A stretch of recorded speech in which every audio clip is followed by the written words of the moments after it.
The very first Mishnah of Pirkei Avot begins like this: Moshe kibel Torah miSinai. That Moses received the Torah from Sinai. Yoshua passed it on to Joshua. V'Yoshua Lizkenim, and from him to the elders. Kenim l'Nevi'im, and on to the prophets. Nevi'im Misuruha la'ansheiks Knesset Hagdola, and then to the men in the great assembly. Heimamru shlosha devarim, and they said three basic things. Havu mitunim badin, be very particular in judgment. Va'amidu talmidim arbe, and raise up many students. Va'asu siyag Torah, and make a fence around the Torah. What does this mean, to make a fence around the Torah? Well, for example, God commanded Moses, Lo tivashel gedi b'chalev imo, do not sieve a kid in its mother's milk. So Moshe said, okay, that means that we can't have milk and meat together? No, said God, Lo tivashel gedi b'chalev imo. That's it. Well, do you mean that we have to have two separate plates and sets of dishes and pots and pans, one milk and one meat? No, said God, Lo tivashel gedi b'chalev imo.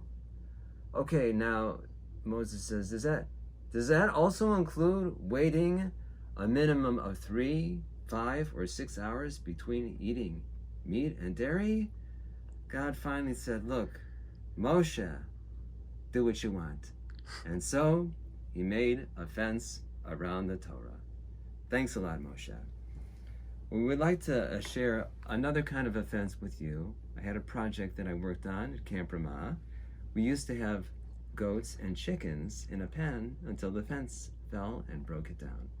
And we used to have the young kids, each cabin would come in the morning, milk the goats, collect the eggs, and have breakfast with the goats.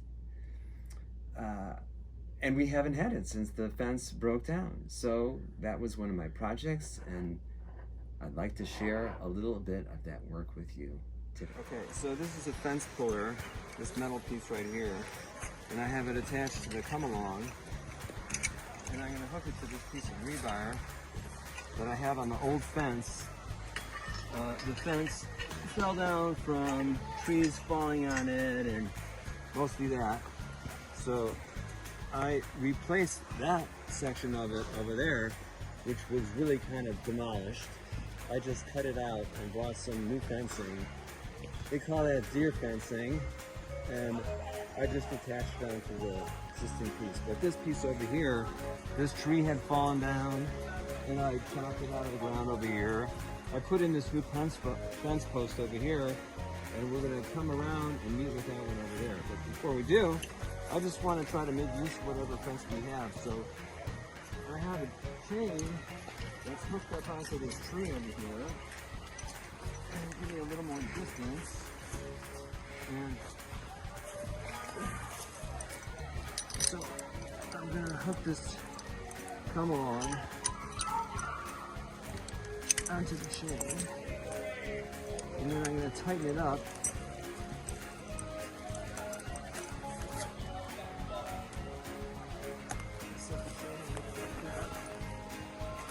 This come along,